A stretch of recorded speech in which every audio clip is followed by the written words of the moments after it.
My name's James Henderson. I'm farming here outside Kilkeel in County Down in the southeast corner of the county, along the coast. We're farming about 150 acres of land, and it's very much a grass-based system. We have both a lowland flock of sheep, 250 ewes, and we breed our ewe lambs as well. And then we have a dairy origin beef herd of between 80 and 90 calves are bought in every year.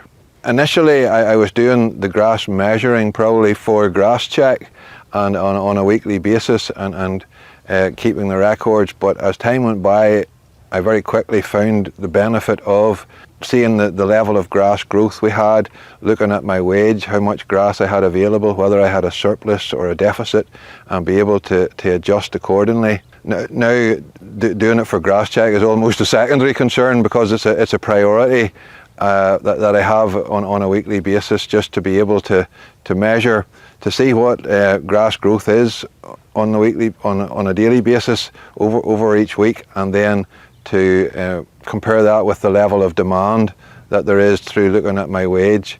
And if I have a surplus, I'm very quickly then able to take out some of those surplus paddocks for bales. If I have a deficit coming, I'm maybe able to slow down the rotation and bring in some of those surplus bales to feed, so that I've got forage in front of my stock throughout the season, whether it's grass or sometimes, in the case of good quality, bale silage. The vast majority of the purchased feed or concentrates that we would be using is done in the first winter when the calves are bought in. The calves come in October and November, and that first winter, probably 60% and maybe more of their entire purchased feed or concentrate is used at that time. Their first grazing season, the calves get no meal or concentrate at all. They may get a little bit over the second winter. If silage quality is really good, they won't need any, and then they go to grass again, and some of them will need some concentrate just to finish them off within that 2-year period. But that's because we've improved the grass quality, because we've been able to provide them with grass continually over that period and good quality silage, we have really reduced the concentrate usage. Traditionally, whenever we've bought a grass seed mix, we've always had that kilo of white clover in it, and we've never gone away from that. We've always saw the benefit there, and we're grazing paddocks maybe 2 years out of every 3. We're taking silage out on the 3rd year, and we're moving around in that rotation where we're allowing and encouraging the clover in the swards each year. And that has meant we have been able to ease back a little bit on the use of nitrogen fertiliser. And then, as you said there, we've introduced red clover a few years ago, and that has been made into big bale silage to be fed to young calves. And again, well, that's just grown on slurry and no nitrogen fertiliser, and that has been a really good benefit there. High protein forage with no nitrogen fertiliser. And again, we also have a small area of multi-species where there is a combination of red and white clover, plantain and chicory along with the grass, and that's more of an experimental sward just to see how we're going to develop that there. But it works quite well. It has its challenges, but it's probably the direction of travel that we're all going to have to go down. I suppose now since 2016 we have been operating paddock systems for our cattle initially, and then we've also introduced it to the sheep, and we found that a great benefit. Most of our fields are 6, 7, 8 acres in size, and to really graze those out properly is very, very difficult to do. So we split them into, for the cattle it's into 2-day paddocks, the sheep it's into 3-day paddocks, but it means that we concentrate on one area of the field and it's grazed down to covers of 1600 in the early springtime, and then we move them around to the next paddock, and that allows the previous one time to get up and the leaf to get going again. And apart from growing more grass, we're utilising the grass better, and the stock seem to thrive very well because we're able to present them with good leafy swards at each grazing. Hi, my name's Hugh Harbison, and I'm farming here in Aghadowey, which is between Aghadowey and Coleraine. We're milking 180 odd calving cows, calving them all in 12 weeks, producing 8,000 litres off about 2 tonnes a meal, supplying Deal Farm with our milk.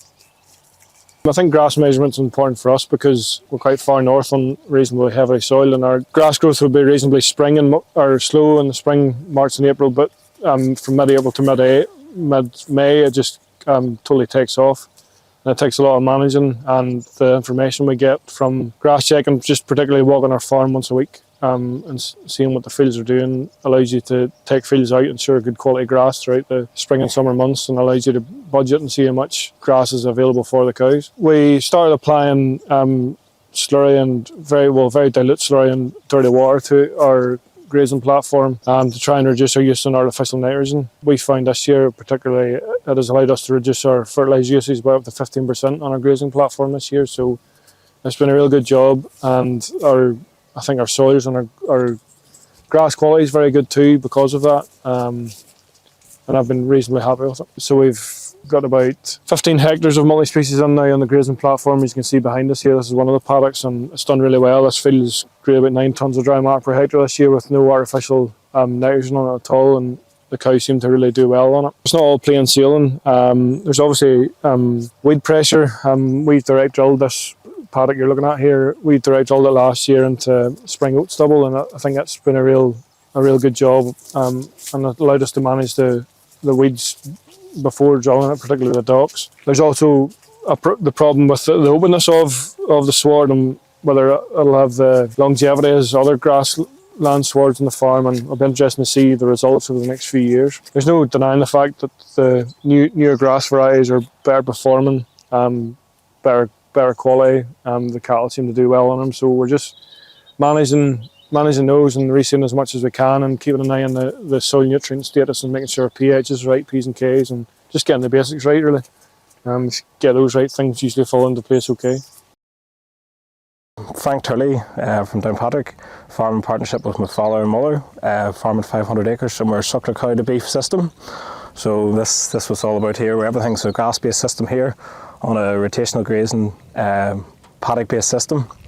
Maximise the amount of grass we can grow. Grass measuring is a big thing on the farm. I've been measuring grass here for 10 years or more, and then whenever the opportunity became part of the GrassCheck programme in 2017, I jumped to that because it more is given discipline to make sure you're doing it on a weekly basis, because it's a very, very big part of the system and what we do here, making sure that the way the cattle are moved around and kept at the maximum performance. And then also being involved in a group of like-minded people as well is a big thing as well, and it's a system you can dip in and out of other people's knowledge and other things that are going on with other people at different parts of Northern Ireland and around the country, because there's massive variation even from ourselves here to our neighbours 5 miles over the road, from soil type, climate, whatever else there is. So it's a big thing from that. And also having the GrassCheck, we have weekly grass samples is a big thing, so we can also monitor grass quality at all times of the year, in case we need to adjust our system as we're going through the grazing season, rather than just thinking it's all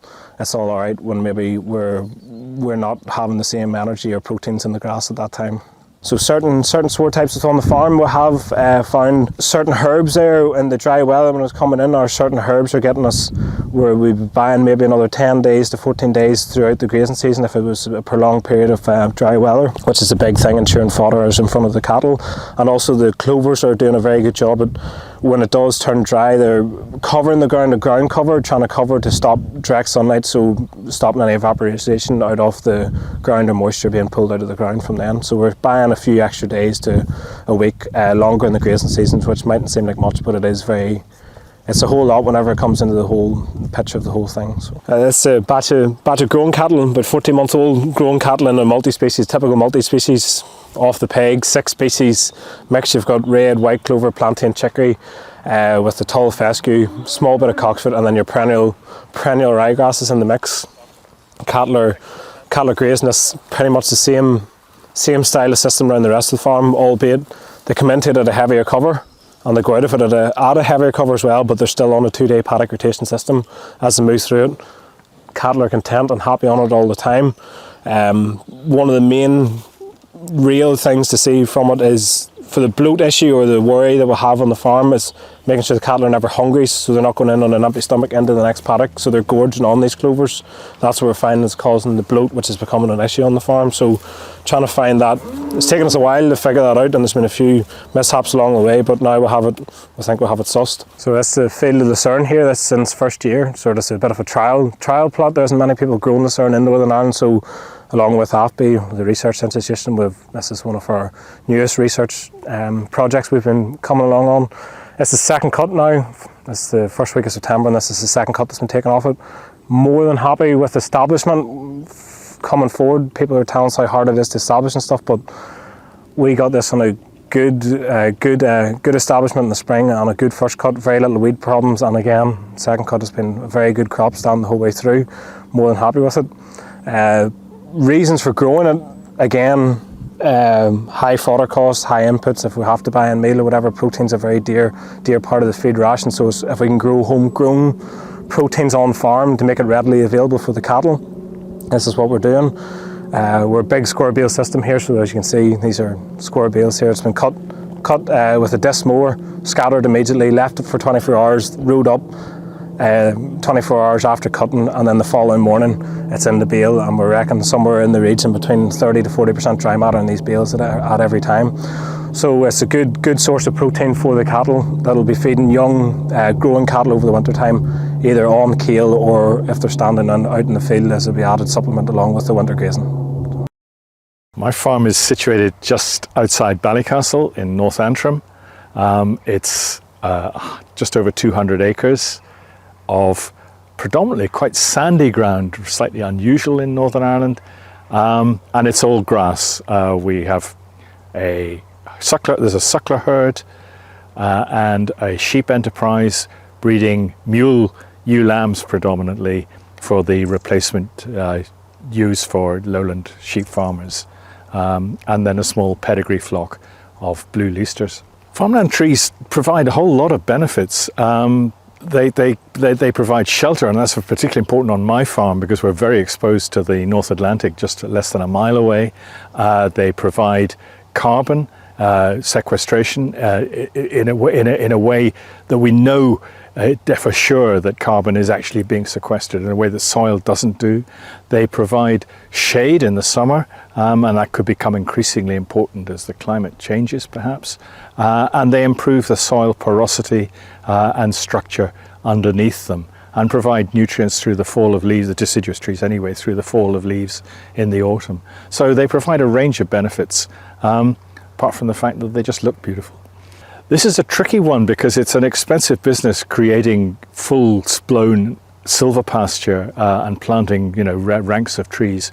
But I've been experimenting with parkland trees and putting in just a much lower density of trees, a much lower cost involved, and one can get quite a lot of the benefits, I think. The trees will grow bigger and faster because they have more space, more light, and more nutrients and less competition from the other trees. So that's one of the solutions. Hopefully there will be more grants available in future for establishing silver pasture, but it is an expensive and quite difficult business, particularly when cattle are involved on the farm. Johnny Blair, I farm in partnership with my father and my mother. We farm just shy of 300 acres here in the northwest. We face out towards Donegal. All of our land is north facing, so we get very little of the south facing sun. We are all sucklers.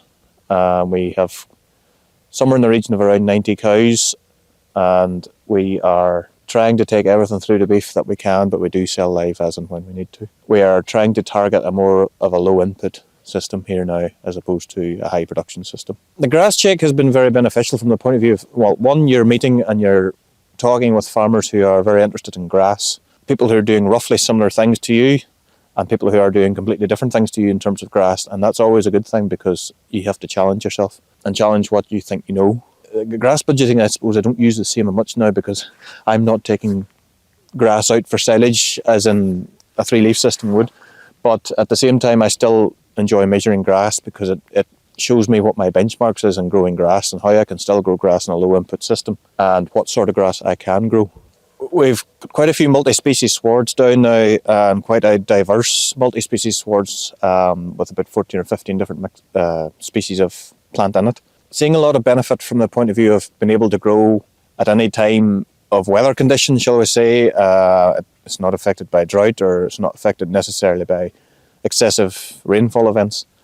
Opening up the ground and the soil is as much of an importance to me as it is what it can grow above the ground. I think quite often as farmers we forget just how important the soil is to our businesses, and having a diverse mix in a field setting in your soil is very beneficial for the microbes under the soil. It's very beneficial for keeping your sward or your soil open and aerated.